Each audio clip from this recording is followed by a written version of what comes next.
Coming up next, a new push to offer free meals to all Pennsylvania school students.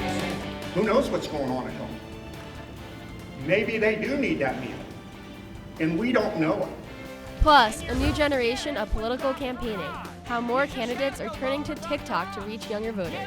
Cold. What do you like about corn?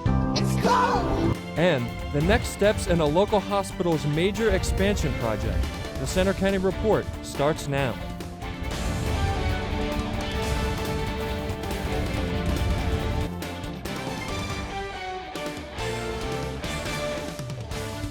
Good afternoon, Center County. I'm Joe Callahan, Jr. And I'm Juliana Foliano. Thanks for joining us for the Center County Report. Our top story. A new bill in the State House is aimed at offering free school meals to all K-12 students across Pennsylvania. Evan Papalis says the announcement came this week at a Center County school. Proper nutrition and a healthy diet are an essential part of growing up. Most school-age children eat at least one meal a day at school during the academic year. State Representative Scott Conklin would like to make sure students in Pennsylvania get those meals free of charge.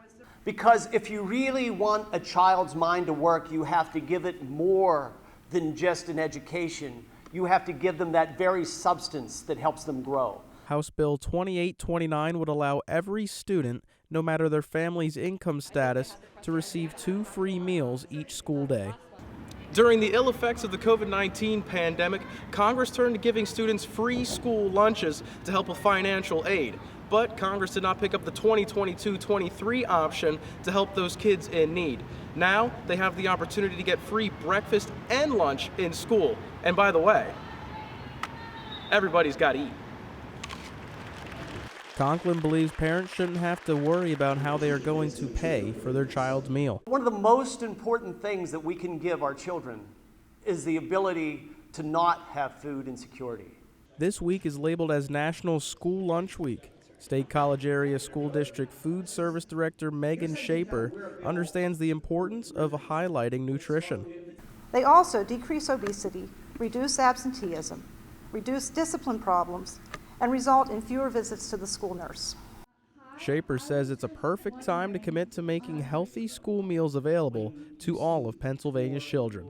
In State College, I'm Evan Papalis for the Center County Report. With the election coming up next month, Conklin's proposed bill could prove to be a major factor in deciding the outcome. After 52 years, Woodward Camps have suspended its gymnastics and cheerleading programs. The company operates sports camps worldwide, and one of the locations is in Penns Valley. Woodward says it's focusing on action sports, so it's moving away from some others. But the camp has also been the subject of lawsuits after one of its coaches was accused of sexual misconduct against 2 gymnasts. Pennsylvania American Water, one of the state's largest water utilities, is awarding $71,000 in grants to over 100 rescue organizations. In Center County, the Hope and Mountaintop Fire Companies will receive $500 each. The announcement coincided with the 100th anniversary of Fire Prevention Week. Mount Nittany Medical Center in State College has a go-ahead for a major new addition. Madison Miller has that story.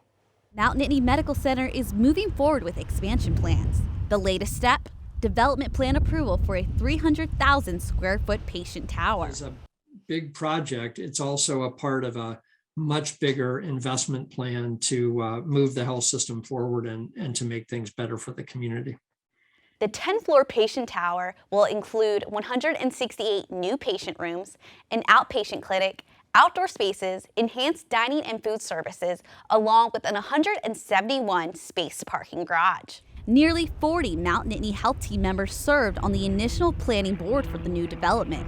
They helped in the planning for patient rooms, staff amenities, kitchen and dining areas. They also evaluated similar projects at other hospitals. We took a look at things we'd like to do to improve the environment for the patients that we're taking care of, for the community, for our staff.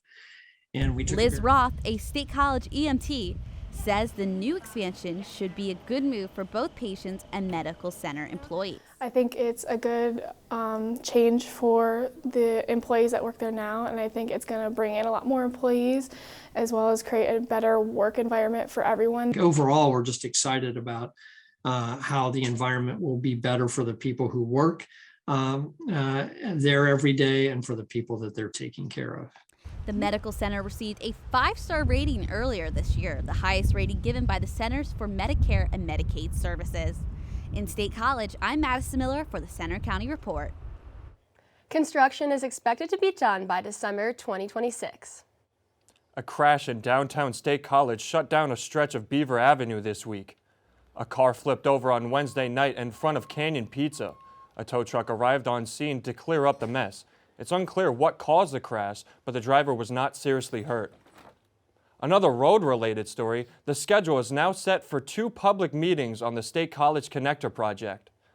PennDOT will have updates on data collection, recommended routes, and traffic analysis. PennDOT has narrowed 9 options for the connector to 3 in the Route 322 area of Potter and Harris Townships. Open house meetings will be held next Wednesday and Thursday starting at 5 p.m. at Mount Nittany Middle School. The meetings include a presentation and a question and answer period.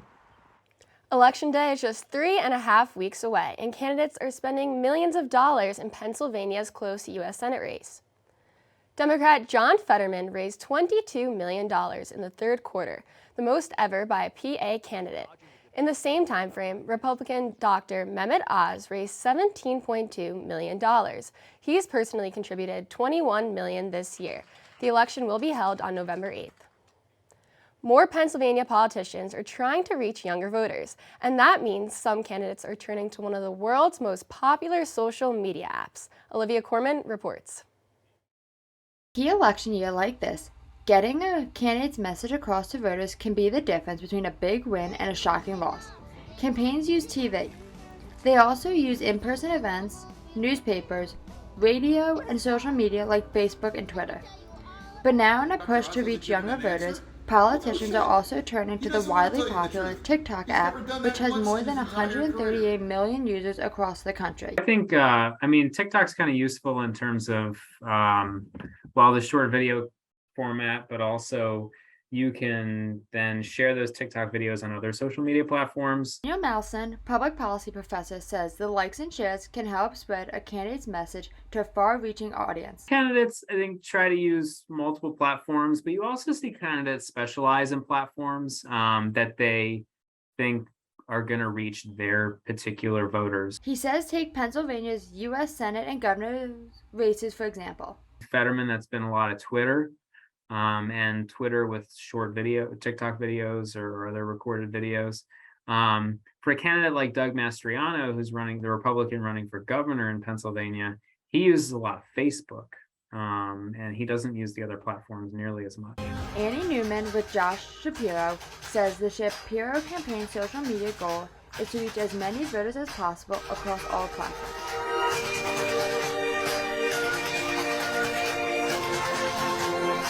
Have a candidate who is really native to digital platforms and really enjoys them, really enjoys communicating with people in new ways and being really authentic on those platforms. So TikTok and the nature of it just really became a perfect fit. To learn more about the candidates, you can go on local Pennsylvania websites or follow them on TikTok. In University Park, I'm Olivia Corman with the Center County Report. TikTok said last month it'll require the accounts of politicians and political parties to be verified, and that is making it harder for them to use the platform's advertising and fundraising systems. Some big changes are coming in the 7-day weather forecast. We'll have that for you coming up. Plus, most record shops are closing across the country, but a new one is opening in our area. And we'll take you to a popular fall event in Central PA that draws people from around the world.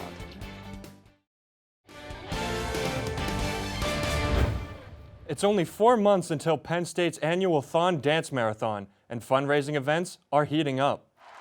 The annual Thon 5K is set for Sunday at the Bryce Jordan Center. It'll be Thon's first in-person event of the year, but people still have a chance to join the race virtually. This year's theme is Discovering New Beginnings, and a portion of each registration directly supports Thon's year-round fundraising efforts in the fight against pediatric cancer.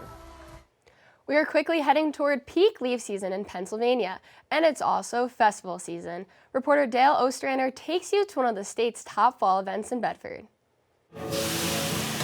A tradition for 58 years. Well, I've been coming here since it started. I've been coming up to Bedford for 50-some years, so yes. The Bedford Fall Foliage Festival may not have the leaves you're used to during fall foliage, but what it does have is a craft festival that's top 25 in the United States, according to Oprah Winfrey. This is the first time in 58 years we are completely full. We don't have any room for a crafter. We don't have a room for food. We are full. And as you can see, we're full of people now. 400 crafters and vendors all looking to provide a unique item to their visitors. I'm the owner of Mary's Bears, the inventor of Mary's Bears. These are personalized teddy bears, which we make the outfits and we embroider all the names on them. At 77, Mary is happy with her business. She came here for the first time all the way from Ontario, Canada. Because this is a beautiful country and I love coming here. And in fact, I've been here I'll be here for 6 weeks, and what I do is in between a craft show, I also tour the country and I make this a holiday. So we're from Sarasota, Florida, and we're thrilled to come up here. We come up every year, we get out of the hot weather and enjoy a little fall foliage. Denise Amentree is the owner of Swirly Bracelets. They can fit anyone's wrist, but she brings her business to Bedford because it fits what she's selling. We love coming up here. The show is so well run. Everybody volunteers and everybody does a fabulous job. We love coming up here. The community comes out. It's so well attended that we just come back year after year. All year long, you're working and you're working. I'm thinking, is this worth it? You go out here right now, you go to Center Square and you look down and all you see is people lined up. It was worth it. Organizers say money from vendor fees is invested back into the Bedford community. I'm Dale Ostrander for the Center County Report.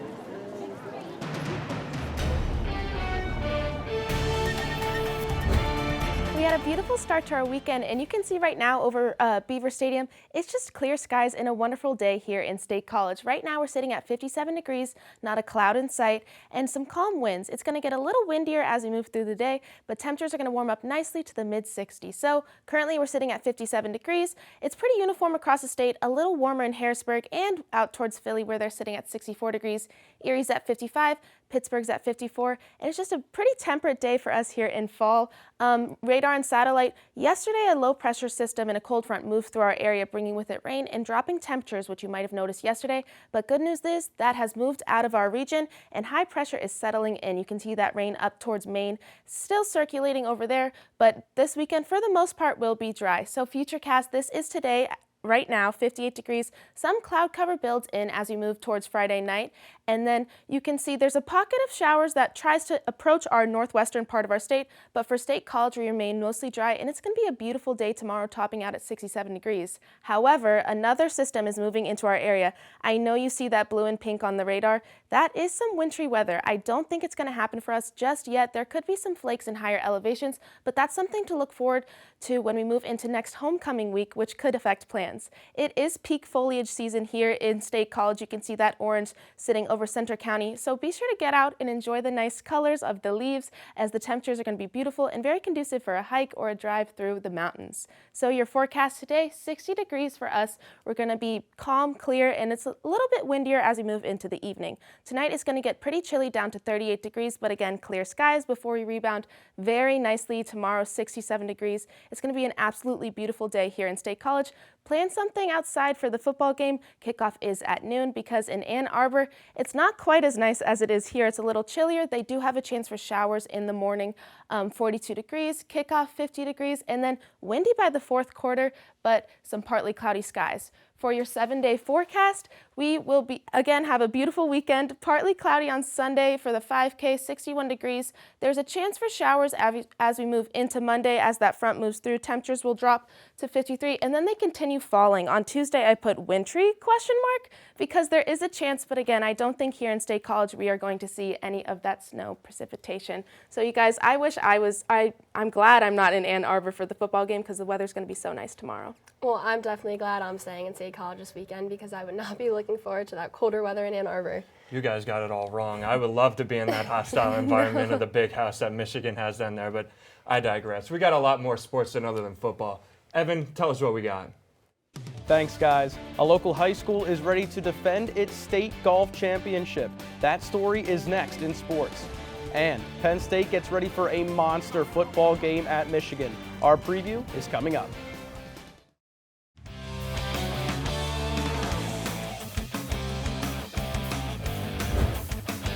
I'm Evan Bapalis with sports. The Penn State Nittany Lions prepare for a matchup against Michigan, with both teams seeking a Big Ten Conference title. Andrea Snowdy has the preview. After a bye week, the Nittany Lions are on the road to the Big House, where they'll play Michigan tomorrow in a top 10 matchup. Both teams are coming into the game undefeated, and the stakes are high. Guys like PJ, that as coaches and as players and as linebackers, that you have a ton of confidence in that this guy's going to do his job day in and day out. Since his arrival in Happy Valley in 2014, Coach Franklin has a 3-5 record against Coach Harbaugh's Wolverines. The Nittany Lions are 2-1 over the last 3 games and secured a Penn State win at their last game at the Big House in 2020. Penn State has a much improved ground game this year. The trio of Nick Singleton, Katron Allen, and Kayvon Lee are averaging over 5.4 yards. Defensive tackle P.J. Mustafer and linebacker Curtis will lead the charge to contain Blake, Corum, and the Wolverines' running attack. Michigan has a great offensive line. You know, you watch them on tape, they do a lot of great things. But we got a job to do. We got to go out there and execute, play out at a high level, and let the chips fall where they may fall. The Nittany Lions will have to take better care of the ball than they did in the rain-soaked Northwestern game. With Michigan's ground game, possessions may be limited. In State College, I'm Andrea Snowdy for the Center County Report.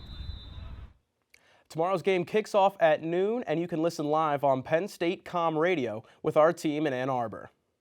While most of the high school football action takes place tonight across the area, the State High Little Lions won't hit the field until tomorrow.